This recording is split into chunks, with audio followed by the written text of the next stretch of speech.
A very good evening to you all. Welcome to Rwanda Television News in English. We'll begin with the headlines. President Paul Kagame emphasizes that there is a need to fix politics and governance to address challenges hindering intra-African trade. The Africa Centers for Disease Control and Prevention, Africa CDC, has commended Rwanda's response to the Marburg virus.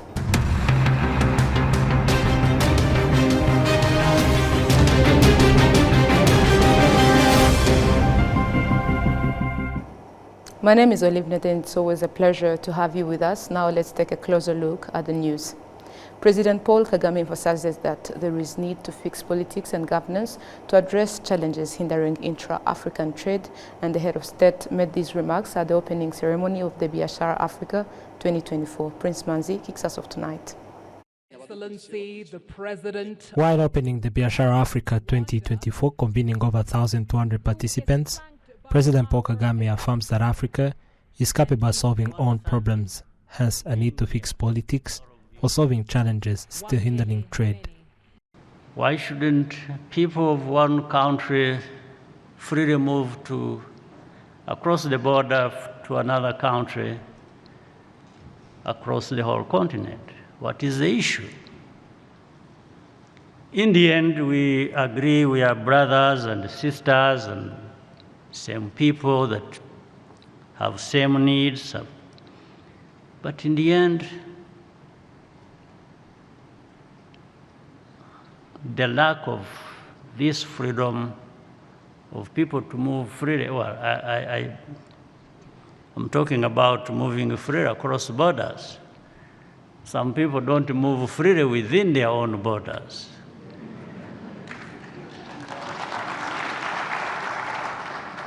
And it really is all about politics that can be fixed, and we must fix it. The head of state also stressed the challenge of carrier flight tariffs that are still high on the African continent, even though a lot has been done. Rwanda, our national carrier, is providing an affordable service to the private sector to expand their reach on the continent. I want to thank the Ethiopian Airlines.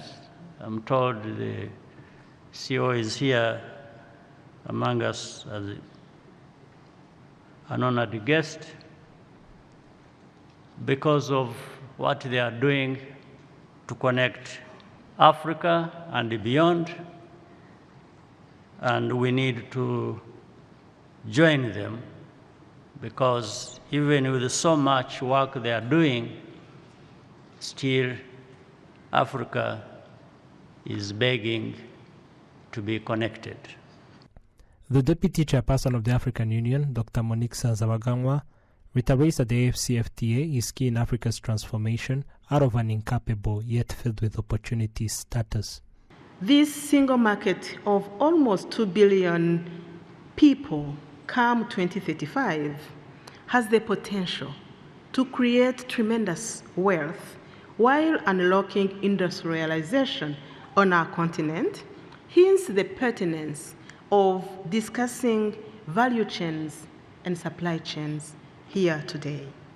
To achieve this, we must enhance the private sector's role and create conducive environment for our youth and women-led enterprises, encouraging innovation and growth.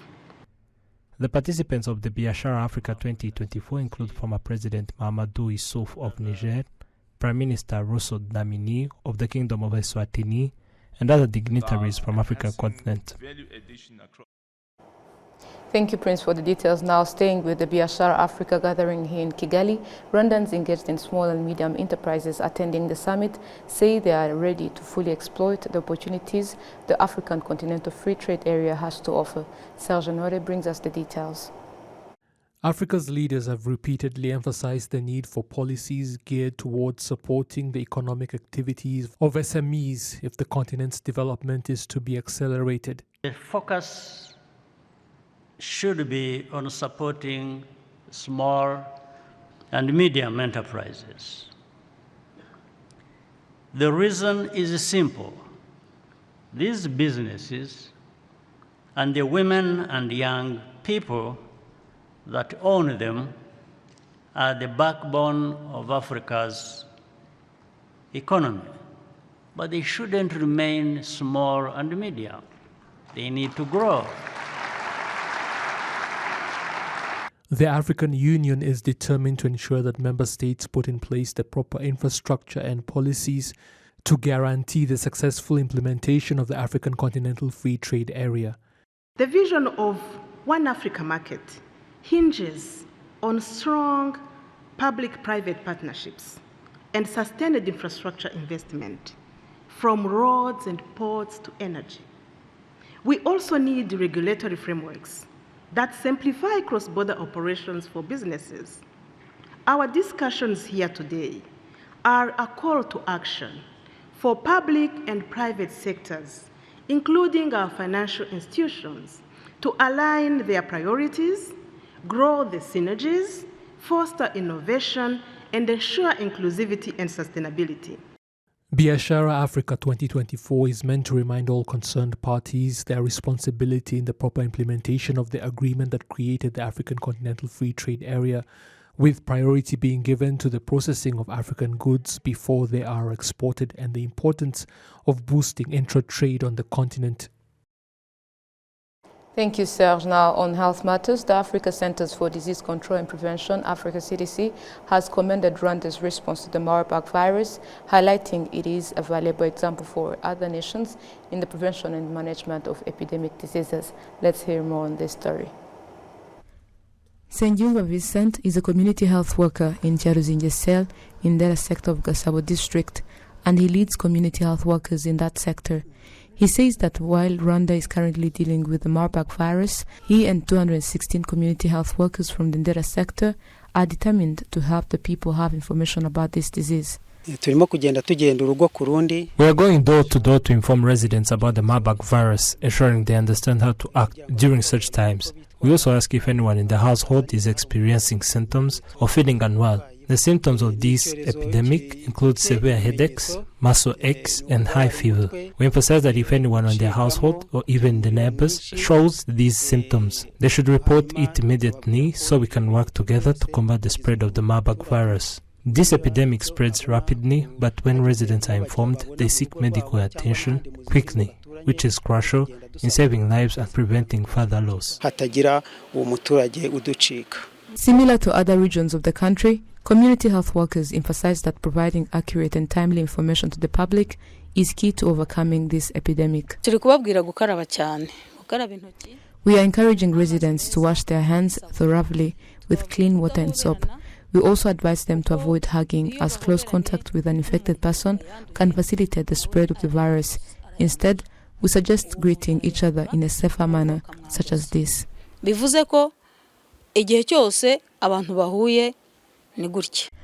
Jean Kaseya, Director General of the Africa Centers for Disease Control and Prevention, commends Rwanda's proactive approach in addressing the Marburg virus outbreak. What I saw in Rwanda since I landed, even before I landed in Rwanda, I'm just impressed. There is nothing more that we can do that Rwanda is not doing.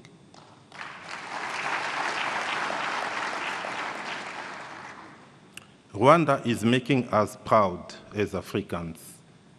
I'm proud as Director General of Africa CDC to say that Rwanda is a school for all of us on the way to manage this kind of outbreaks. But let me also say, we are tired.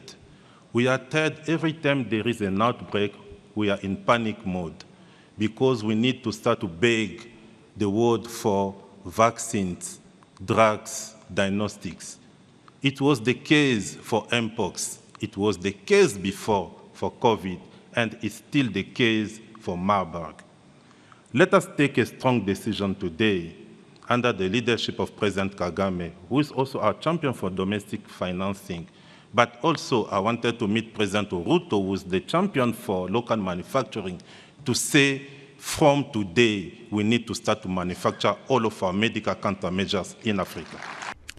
During the Economic Forum focused on accelerating the implementation of the African Continental Free Trade Area AfCFTA Business Forum, known as Biashara Africa, President Paul Kagame commended those who chose to participate despite the ongoing Marburg virus outbreak in Rwanda. He emphasized that collaboration is essential in effectively addressing this epidemic. I thank you particularly because it took some amount of courage to proceed to head to Kigali from wherever you were, because of what my friend Dr. Kaseya said, the head of Africa CDC, of the virus that has been going around, but well controlled, the Marburg virus. And from that, indeed, there was a bit of panic.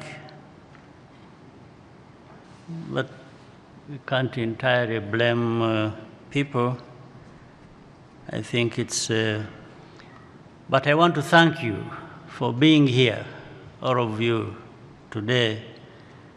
I'm sure you is doing whatever we can to contain and control this virus, but our best cannot amount to anything without the solidarity and support we have enjoyed from Africa CDC and other partners. Also, your courage to have good understanding and continue to be here for this event. The government of Rwanda urges citizens to remain calm and reinforce the existing preventive measures, which include practicing good hygiene and avoiding close contact with people displaying symptoms of the disease. To the automotive industry, Martina Bien, Managing Director of Volkswagen Africa, commends the African Continental Free Trade Area ideal, acknowledging its potential to foster economic growth across the continent. However, she pointed out that in the automotive sector, significant work remains to fully comply with the AfCFTA agreements and ensure effective implementation. Bien shared these insights in an exclusive interview with RBA's Adam Squizera on the sidelines of the AfCFTA Business Forum, Biashara Africa, which kicked off today. Take a look. So first of all, I would commend the African Continental Free Trade Agreement, the Secretariat, all the politicians driving it, because I think it's come a long way. And for us, it is crucial, and that's why we are here and why we wanted to be here, because that is the enablement for us to make our African dream happen as Volkswagen. In the automotive sector, there is still some agreements to be made on the rules of origin, so not all countries have agreed on a percentage for the rules of origin, and this would be really crucial to sort that out, to also see the progress in automotive, what we have seen in other areas already starting. President Kagame mentioned it in his speech. One big thing, which is also a crucial part of the Continental Free Trade Agreement, is the topic of logistics. So if logistics also kind of tries to symbolize what the African Continental Free Trade Agreement envisions, which is free movements of people and goods, that would help tremendously to really get our cars at the end from A to B. Yeah. Do you think do we have enough ports to deliver and to make it that happen? I would say for the start there is enough ports. There is the need for improvement of ports performance in the one or the other port. And I'm based in South Africa, and I can tell you there's also room for improvement in terms of ports performance, but it's not the number of ports, I would say. I'm very pleased to see that more and more nations in Africa kind of want to be part of the automotive value chain, and the trade so not only the trade but the industrialization in Africa. So we see that I'm also president of the African Association of Automotive Manufacturers, and we see more and more nations countries reaching out for consulting in terms of having an own automotive policy. So not being like only traders but industrialized, be it in the raw material space, be it in the component manufacturing space, or be it then in the manufacturing space of cars or trucks. Concluding, do you think this will work? It will work. I'm very positive. I'll see a lot of progression, and I want this to work as well to also make our African dream happen. To other matters, Rwanda's Minister of Foreign Affairs and International Cooperation, Olivier Nduhungirehe, and Dr. Maurice Sanda Kuyate, Guinea's Minister of Foreign Affairs, African Integration and Guineans Living Abroad, co-chaired the ministerial segment of the inaugural session of the Joint Permanent Commission between Rwanda and the Republic of Guinea. During this meeting, the two ministers signed 12 agreements in different sectors, including export promotion, public administration modernization, tourism and cooperation in the area of special economic zones. Today here at Inhare, we have organized the first inaugural session of the Joint Permanent Commission between Rwanda and the Republic of Guinea. We are very excited about this first GPC in the history. That is a true testament of how we want our relations to go far and to increase the level of our cooperation that was already very good. In particular, today we're able to review the state of cooperation in different areas, be in foreign affairs, education, health, trade and investment. And we're also able to ink or sign a couple of agreements, 12 in total. And we really want to make sure that we are following up and implementing the cooperation to the benefit of our people. So most of the time when we sign such MOUs, it really helps us to lay the foundation of our cooperation. For example, if we want to increase the level of cooperation or the level of trade and investment, we need our agencies to talk to each other to make sure that they understand the framework, to make sure that they understand what kind of agreement or what kind of trade or product they want to export and import. So it kind of gives us a visibility on specificities that we need to focus, and it kind of helps us to move forward in terms of implementing our relations. The relationship between our two countries was very good. I think there has been a couple of very meaningful engagement at the highest level, and today we can say that it's a step further to increase the level of our relationship. We are brothers and sisters, and we can say that we are very good partners and brothers and sisters at the end of the day. Moving ahead, this evening, the Minister of State, retired General James Kabarebe, joined Ugandan community living in Rwanda to celebrate the 62nd independence anniversary of the Republic of Uganda. In his address, he commended the strong bonds that unite the two nations. Adam Squizera with more on this. Well, we are here at Kigali Convention Center where the 62nd independence celebration of Uganda and in Rwanda is taking place.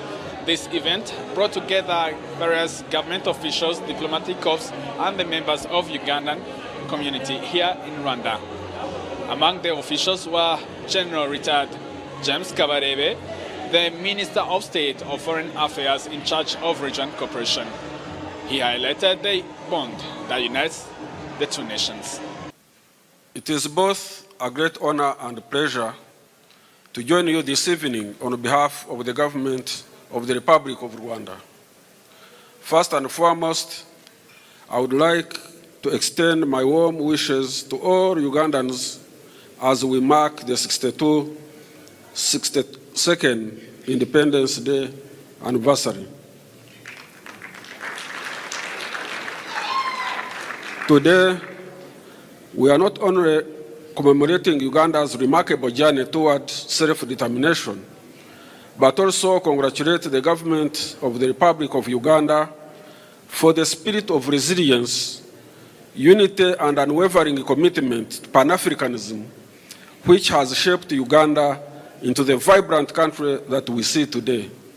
Retired Brigadier General Robert Rusoke, the High Commissioner of Uganda here in Rwanda, also commented on this cooperation between the two countries. He also congratulated President Paul Kagame for his recent win in the presidential elections. This, therefore, is an important day in the history of our country, hence this celebration.